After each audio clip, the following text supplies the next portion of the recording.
បាទថ្ងៃនេះខ្ញុំមកបង្ហាញពីសេនារីយ៉ូថ្មីដែលជាទម្រង់បោកប្រាស់តាមអនឡាញដែលយើងឃើញថាមួយរយៈនេះមានការចោលបោកច្រើនបាទនេះជា account ផ្លូវការរបស់ខ្ញុំបាទប្រើជាprofessional mode បាទអញ្ចឹងគឺជា account ផ្លូវការដែលយើងមើលអាចឃើញថាវាមានverify tick បែបនេះគឺជា account របស់មនុស្សដែលគាត់ប្រើប្រាស់ផ្ទាល់អញ្ចឹងសម្រាប់បងប្អូនដែលប្រើប្រាស់នៅក្នុងបណ្ដាញសង្គមគឺយើងត្រូវពិនិត្យមើលពីប្រភព account នានាបើថា account ខ្លះវាคล้ายៗ account ខ្លះវាពិតប្រាកដដែលអាចជឿជាក់បានបាទអញ្ចឹងទេក្នុងថ្ងៃនេះខ្ញុំមកធ្វើវីដេអូនេះដើម្បីជាការចែករំលែកបទពិសោធន៍មួយដែលឃើញអំពីទម្រង់នៃការបោកប្រាស់ថ្មីដែលយើងឃើញមានការកើតឡើងនៅលើបណ្ដាញសង្គមរបស់យើងបច្ចុប្បន្នបាទអញ្ចឹងវាមានរូបភាពច្រើននៃការធ្វើហ្នឹងហើយនេះគឺជាករណីមួយដែលក្នុងរយៈពេលខែនេះខ្ញុំជួបប្រទះបាទគឺមានក្រុមឆោបបោកបាទតាមរយៈការព្យាយាមនិងការធ្វើសកម្មភាពផ្សេងៗបាទដើម្បីធ្វើយ៉ាងណាឲ្យមានជាការបាទភាពសង្កត់បាទទៅលើការប្រើប្រាស់ករណីខ្លាំងខ្លាយក៏ដូចជាការទាញប្រយោជន៍ពីអ្វីដែលជាបង្កើតហ្នឹងបាទពេលខ្លះយើងមិននឹកស្មានដល់ដែរហើយវាគួរឆ្លើយដែរសម្រាប់អ្នកប្រើប្រាស់ទូទៅដែលគាត់មិនមានមូលដ្ឋានក្នុងការគិតពិចារណាដូចជាមានបទពិសោធន៍តិចតួចបាទជានិស្សិតដែលខ្ញុំចង់ធ្វើការបង្ហាញឲ្យមានភាពច្បាស់លាស់អញ្ចឹងខ្ញុំធ្វើការរយៈពេលមួយដែរដើម្បីធ្វើការកសាងរបបតាំងផ្សេងៗបាទជាមូលដ្ឋានសម្រាប់ធ្វើការបកស្រាយក៏ដូចជាចែកម្លែកជូនបងប្អូនបាទចឹងនេះគឺជាដំណាក់កាលទី1ដែលខ្ញុំចង់ចែករំលែកបទពិសោធន៍នៃការត្រៀមខ្លួនទៅតទៀតផងដែរព្រោះថាក្នុងពេលបច្ចុប្បន្ននេះមានការបោកប្រាស់ជាច្រើនបាទជាបន្តបន្ទាប់បាទអញ្ចឹងទី1ទម្រង់នៃការបោកប្រាស់ដែលយើងឃើញក្នុងវិទ្យានេះបាទគឺមានការបង្កើតនៅគណនីខ្លៃបន្លំជាច្រើនបាទនៅក្នុងបណ្ដាញសង្គមបាទទាំង Facebook TikTok ក៏ដូចជា Telegram ច្រើនចឹងគោលដៅនៃការបង្កើតហ្នឹងគឺធ្វើម៉េចឲ្យមានជាការតាក់ទាញបាទយើងហៅថា scenario នៃការតាក់ទាញហ្នឹងគឺធ្វើម៉េចមានការចិត្តស្និទ្ធបាទធ្វើឆាតស្គាល់យើង add friend អីជាដើមខ្ញុំនឹងបញ្យល់នៅក្នុង slide បន្ទាប់បាទទី2គឺទី3គឺការបង្កើតនៅបណ្ដាញដែលជាប្រព័ន្ធដើម្បីបញ្ឆោតបាទចឹងវាមានក្រុមរបស់វាបាទមាន account មានអីច្រើនបាទមានតួនាទីផ្សេងគ្នានៅក្នុងការឆោបបោកនេះបាទហើយចុងក្រោយគឺការខ្លាយបន្លំជាអ្នកសារព័ត៌មានដើម្បីទាលុយបាទពីអ្នកប្រើប្រាស់បាទអញ្ចឹងតើទម្រង់នៃការបោកប្រាស់នោះវាមានសកម្មភាពបែបណានោះគឺខ្ញុំសូមបង្ហាញជូន slide បន្ទាប់បាទនេះគឺជាសកម្មភាពដែលខ្ញុំស្រង់មកវាអាចជាសកម្មភាពមួយចំនួនធំបាទទី1គឺអ្នកដែលមានចេតនាចង់ធ្វើការឆបោកនោះគឺគាត់បង្កើតគណនីបាទជាច្រើននៃភាពតាក់ទាញបាទអាចជាបុគ្គលណាម្នាក់ដែលមានមុខណែងបាទឬក៏ជាតារាឬក៏ជាតួអង្គណាមួយដែលមើលទៅបាទមានភាពតាក់ទាញបើសិនជារូបស្ត្រីវិញអាចជារូបភាពស្អាតស្អាតបាទជាវីដេអូបាទបង្ហាញពីសកម្មភាពនានាបាទដែលយើងមើលទៅគួរឲ្យតាក់ទាញណាបាទអញ្ចឹងវាមានលក្ខណៈដូចជាការប្រើប្រាស់គណនីពិតៗបាទពីមួយថ្ងៃទៅមួយថ្ងៃអានឹងខ្ញុំលើកឡើងនេះមិនមែនមានបំណងថាចង់បង្ហាញអំពីរបៀបរបបនៃការតាក់ទាញនឹងបាទសម្រាប់បងប្អូនដែលធ្វើមេតិកាសម្រាប់ទទួលបានចំណេញពីបណ្ដាញសង្គមទេបាទនេះខ្ញុំចង់បដោតទៅលើអ្នកដែលតាក់ទាញបាទហើយទី2គឺជនទាំងអស់នោះគឺគេព្យាយាមតាមដាន profile បាទ profile ផ្ទាល់ខ្លួនរបស់បុគ្គលណាម្នាក់ដែលគេមានចេតនាចង់ធ្វើបាបឬក៏ចង់បង្ខូចគេឈ្មោះបាទហើយគេនឹងមើលអំពីមិត្តភ័ក្តិផ្សេងៗដែលម្នាក់ក្នុងមានបាទដើម្បីរៀបគម្រោងក្នុងការបោកប្រាស់បាទហើយគេព្យាយាម add friend បាទក៏ដូចជា follow បាទបើសិនជា add កើតគឺ follow បាទហើយបន្ទាប់មកធ្វើការឆាតតំណែងបែបស្និទ្ធស្នាលបាទរ៉ូម៉ាន់ទិកឬក៏មានការផ្ញើសារទៅវិញទៅមកបាទជារូបភាពជាវីដេអូឬក៏ជាសំឡេងផ្សេងៗចឹងយូរទៅគឺមួយយ៉ាងនេះគឺការប្រើប្រាស់ AI និងបច្ចេកវិទ្យាបាទអាចបន្លំជាសំឡេងមនុស្សប្រុសមនុស្សស្រីក្មេងចាស់អីជាដើមអញ្ចឹងនៅពេលដែលយើងមានទំនាក់ទំនងក្នុងរយៈពេលណាមួយនោះគឺតែងតែវាមានការឆក់ល្វើយបាទទៅលើការសន្ទនាបាទការធ្វើការផ្ញើរូបទៅវិញទៅមកបាទអញ្ចឹងនៅពេលនោះគេនឹងកាត់យកចំណុចណាដែលជាអន្ទាក់បាទជាអន្ទាក់នោះឧទាហរណ៍ថាករណីមួយយើងឃើញគេផ្ញើរូបអីគេថាស្អាតអីហ្នឹងគួរឲ្យស្រឡាញ់អីចឹងទៅបាទហើយបន្ទាប់មកគេលុបរូបគេហ្នឹងទៅគេថាយើងជាអ្នកលេបខាយអ្នកគេអីចឹងបាទនេះគឺជាធ្នាក់មួយដែរចឹងជាចំណុចមួយដែលពិសេសរបស់បរិបទយើងតែងតែជាប់តាក់នេះបាទហើយចំណុចមួយទៀតដែរគឺពួកគេនឹងចាប់យកនៅអ្វីដែលជាចំណុចអវិជ្ជមានពីយើងបាទឆាតជាមួយគ្នាហ្នឹងកន្លែងខ្លះដែលយើងអាចលុបបាទលុបទៅមើលទៅរឿងដែលយើងសន្ទនាល្អៗជាមួយគ្នាវាជារឿងដែលគេចាត់ថ្នាក់បានបាទ ដើម្បីគេរៀបចំគម្រោងភពឲ្យផ្អើលហើយប៉ះពាល់ទៅដល់កិត្តិយសបាទឬក៏គេឈ្មោះរបស់បុគ្គលណាម្នាក់ជាពិសេសគឺកសាងនៅសំណុំរឿងស្រូវបាទអញ្ចឹងការធ្វើបែបនេះវាហាក់បីដូចជាធ្វើបាបទៅដល់បុគ្គលណាម្នាក់តែគេចង់ធ្វើបាទហើយគោលដៅហ្នឹងគឺយើងឃើញថាវាអាចជាការធ្វើបាបបាទទីពីរអាចជាការឆបោកការគៀបសង្កត់ថាវិការបាទលុយកាក់អីជាដើមបាទអញ្ចឹងនៅក្នុងសកម្មភាពនេះផងដែរនិយាយឃើញថាពួកគេបង្កើតជាបណ្ដាញបាទរក្សាព័ត៌មានคล้ายៗបាទឬក៏ម្ចាស់ page คล้ายៗច្រើនណាស់នៅក្នុងបណ្ដាញសង្គមរបស់យើងនេះពេលខ្លះទៅគឺខ្ញុំឃើញចិត្តបង្កើតច្រើនហើយសួរអំពីព័ត៌មានហ្នឹងទៅអង្គភាពបាទនៅស្ថាប័ន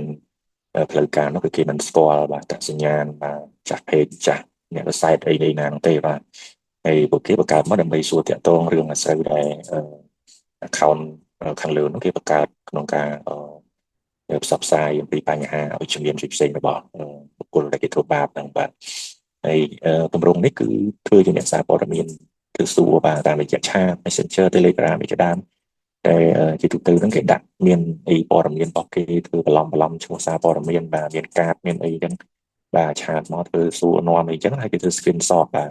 screenshot នៅសកម្មភាពដែលគេផុសពីរឿងរ៉ាវរបស់យើងហ្នឹងទៅយូរទៅគេមិនដាក់សាធារណៈអីបាទគេធ្វើដាក់ជា private អីអាចឲ្យមើលតែមនុស្សប្រហែលអ្នកហ្នឹងទៅបាទគេធ្វើ screenshot មកសួរនាំយើងតើយើងបានធ្វើអីខុសបាទបានជាគេផ្សាយបាទមានរឿងអីគេអ្នកសារព័ត៌មានអញ្ចឹងគេចង់មកជួយដោះស្រាយជួយបិទសំណុំរឿងនេះឲ្យអញ្ចឹងបាទហើយបន្ទាប់មកយើងភ័យឲ្យយើងហ្នឹងទៅដោះស្រាយជាមួយម្ចាស់ page ដែលផុសហ្នឹងទៅហើយបើយើងអត់ដោះស្រាយទេគេបំភ័យគេប្រាសិទ្ធគេថាគេថាជាអ្នកសារព័ត៌មានបាទជាអ្នកខ្សែអ្នកអីចឹងគេមានសិទ្ធិមានអីផ្សព្វផ្សាយតែម្ដងបាទអញ្ចឹងពេលខ្លះបងប្អូនយើងខ្លះគាត់មានការទៅខ្លួនឬគាត់មានការភ័យខ្លាចអញ្ចឹងទៅគាត់ចាប់ផ្ដើម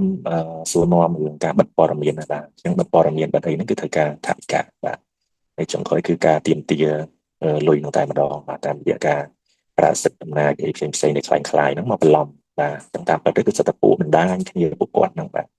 ជា account ប្រុសស្រីក្តីអីមិនដឹងយ៉ាងម៉េចយ៉ាងណាប៉ុន្តែគឺបង្កើតឡើងដើម្បីជាបណ្ដាញបែបហ្នឹងតាមរូបភាពហ្នឹងអញ្ចឹងជាដំណោះស្រាយសម្រាប់បងប្អូនយើងបាទដែលជួបប្រទះនៅបញ្ហាដូចខ្ញុំរៀបរាប់ខាងលើនេះបាទទីមួយគឺយើងក៏មានការពិតភ័យខ្វល់ពេកបាទពីរឿងហ្នឹងហើយធ្វើយ៉ាងណាកុំឲ្យអស់លុយថ្លៃបង់ថ្លៃអីគេហ្នឹងបាទហើយយើងពិភាក្សាជាមួយនឹងអ្នកជិតស្និទ្ធបំផុតបាទព្រោះ account ទាំងអស់ដែលលេងជាមួយយើងដែលលក្ខណៈដូចខ្ញុំបានជំរាបជូនមិញហ្នឹងគឺវាជាទម្រង់បោកប្រាស់ភិជាណាយបាទដែលធ្វើឲ្យយើងភ្លេចខ្លួនបាទយើងจึงមើលដែរnhưng mà សិនជារឿងដែលយើងធ្វើហ្នឹងវាមិនជាខុសឆ្គងអីធំដុំអីទេគ្រាន់តែពាក្យសម្ដីអីតិចតួចបាទហើយគេលុបបោះគេកសាងសំណុំរឿងរបស់យើងអីខ្ញុំខ្លាចបាទអញ្ចឹងទេសូមភាសាគ្នាទៅរកដំណោះស្រាយជាមួយមិត្តភ័ក្តិឬក៏ជាបងប្អូនដែលជិតស្និទ្ធបំផុតដើម្បីគេជួយរកដំណោះស្រាយតែយើងប្លុកចោលនៅគណៈនេះខ្លាំងៗដែលយើងមិនស្គាល់បាទយើងការឆានសួរនាំអីហ្នឹងគឺពួកហ្នឹងហើយធ្វើបន្លំអ្នកអាសែតអីហ្នឹងបាទចឹងបងប្អូនយើងត្រូវប្លុកចោលតែបាច់ឆាតអីច្រើននិយាយច្រើនមួយពួកគាត់បាទហើយមួយទៀតដែរសូមដាក់ screenshot រូបភាពឆាតឬក៏ថតវីដេអូបាទឬក៏ save ទុកនៅចំណុចណាផ្សេងៗដែលគាត់ផ្ញើមកយើងក្នុងន័យថាកសាងជាសំណុំផុសតាមសុខបាទដើម្បីទុកប្រើប្រាស់នៅពេលក្រោយទៀតបាទហើយយើងអាចប្រើក្នុងបណ្ដាញសង្គមយើងនេះគឺអាច report ព័ត៌មានណាដែលផុសមិនល្អបាទជួនកាលទៅបងប្អូនយើងខ្ញុំគេឃើញរឿងណាដែលមិនសូវល្អផុសមកមិនសូវត្រឹមត្រូវនេះយើងចេះថា share អាចទៅ like តែប៉ុន្តែអស់ហ្នឹងគឺយើងទៅ report ទេបាទពីប្រភពព័ត៌មានដែលคล้ายៗបាទអ្នកដែលយក view អ្នកដែលយកអីហ្នឹងគឺมันមានប្រភពអីច្បាស់លាស់យើងមិនដឹងតាសញ្ញាណគេនៅណានៅស្រុកភូមិណាបាទហើយរូបហ្នឹងមិនដឹងពិតប្រាកដមិនពិតប្រាកដបាទចេះតែបោះមកអញ្ចឹងទៅអញ្ចឹងយើងមិនគួរណាជួយផ្សព្វផ្សាយជួយគ្រប់គ្រងទេយើងគួរតែ report បាទ report ទៅ Facebook report ទៅសហគមន៍social media ហ្នឹងទៅបាទចឹងកុំឲ្យមានភាពញញញនៅក្នុងបណ្ដាញសង្គមយើងកាន់តែច្រើនហើយនេះក៏ជាសំណពរចុងក្រោយទេសម្រាប់បងប្អូនអ្នកប្រើប្រាស់បណ្ដាញសង្គមទាំងឡាយបាទទាំងស្រីទាំងប្រុសក្មេងចាស់ហ្នឹងបាទគឺសូមព្យាយាមសិក្សាបាទហើយមើលអំពីព័ត៌មានប្រភពដែលជាប្រភពផ្លូវការបាទដូចក្រសួងនានាបាទស្ថាប័នអង្គភាពដែលផ្លូវការហ្នឹងគេមាន verify meta verify របស់ Q ហ្នឹងបាទហើយពីច្រើនអ្នកដែលលេងជា public បាទជាសាធារណៈជាអ្នកសាធារណៈហ្នឹងក៏ប្រឈមដែរបាទដូចខ្ញុំជា profile លក្ខណៈវិសាលរឿងណាអញ្ចឹងគង់ពិបាកដែរដោយខ្លះតែខ្ញុំមិនទៅជាអឺរាំងស្ទះអីទេព្រោះថាខ្ញុំក៏ចង់លេងដែរបាទពេលយើងនៅក្នុងបណ្ដាញសង្គមនៅក្នុងជាអ្នកចែកជាម្នាក់ដែរអញ្ចឹងខ្ញុំនឹងព្យាយាមបាទនៅអ្វីដែលខ្ញុំអាចធ្វើបានហើយសម្រាប់បងប្អូនដែលមិនមានការចាំបាច់ទេបាទអាចទៅ lock profile បាទប្រើប្រាស់សម្រាប់ជា private post អីចឹងទៅមិត្តភក្តិយើងអញ្ចឹងនឹងចូលប្រើប្រាស់តាមហ្នឹងទៅហើយទីពីរយើងត្រូវអាសាពិនិត្យមើលបាទនៅfriend បាទមិត្តភក្តិថ្មីចាស់ចាស់បាទដែលយើងបានអេតឬក៏គេអេតមកយើងបាទព្រោះ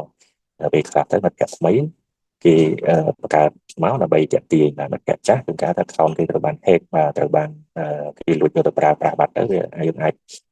សន្ទនាឲ្យគេចុះឡើងទៅយើងភ្លេចខ្លួនបាទគេអាចយកមកបង្កើតជារឿងរ៉ាវដូចខ្ញុំរៀបរាប់ហ្នឹងបាទហើយក៏សូមទំនុំពរបាទអាជ្ញាធរមានសមត្ថកិច្ចបាទរឹតបន្តឹងបន្ថែមបាទទៅលើជនល្មើសដែលបោកប្រាស់តាមប្រព័ន្ធអនឡាញហ្នឹងហើយជាក្នុងឱកាសនេះក៏សូមអបអរសាទរដែលយើងមានច្បាប់បាទឆបោកតាមប្រព័ន្ធចែកជានេះឥឡូវនេះបានអនុម័តទៅដល់រដ្ឋសភាហើយបាទតាមនៅថ្ងៃនេះតែម្ដងបាទនៅថ្ងៃទី30ខែមីនាឆ្នាំ2021បាទ26បាទដែលមាន5ចំពោះបាទ24មាត្រាចឹងច្បាប់នេះនឹងអាចចេញឆាប់ៗបាទហើយយើងនឹងអាចអនុវត្តបន្តឹងមកពីអញ្ចឹងខ្ញុំចែករំលែកបទពិសោធន៍នេះហើយបើសិនជាបងប្អូនគិតថាមានប្រយោជន៍សម្រាប់ចែករំលែកដល់បងប្អូនផ្សេងៗទៀតបាទអាចជួយផ្សព្វផ្សាយបន្តទៅបាទបើសិនជាមិនសូវចាំបាច់អីទេក៏សូមបាទបន្តមើលយកជាចំណេះដឹងបន្ថែមទៀតបាទហើយបើសិនជាមានកំហុសឆ្គងអីបាទអាចសូមជួយ comment បាទដើម្បីកែលម្អនៅពេលក្រោយៗទៀតហើយខ្ញុំស្ទើរថានឹងទទួលបាននូវ feedback មួយចំនួនពីបងប្អូនដើម្បីកែលម្អស្ថានភាពបាទ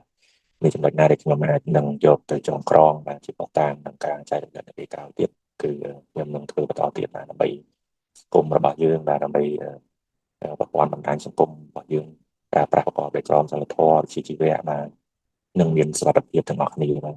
ព្រោះសម័យបច្ចេកវិទ្យាបើយើងប្រើប្រាស់ក្នុងបណ្ដាញមួយដែលមានភាពរញ៉េរញ៉ៃគឺយើងនឹងមានបញ្ហាប្រឈមសម្រាប់បុគ្គលសង្គមនិងសង្គមទាំងមូលតែម្ដងបាទអញ្ចឹងជាថ្ងៃនេះសូមតែនឹងគុណបងប្អូនទាំងអស់គ្នាបាទដែលបានយកចិត្តទុកដាក់ស្ដាប់បាទក៏ដូចជាចូលរួមយោបល់កែលម្អបន្តទៀតបាទសូមអរគុណ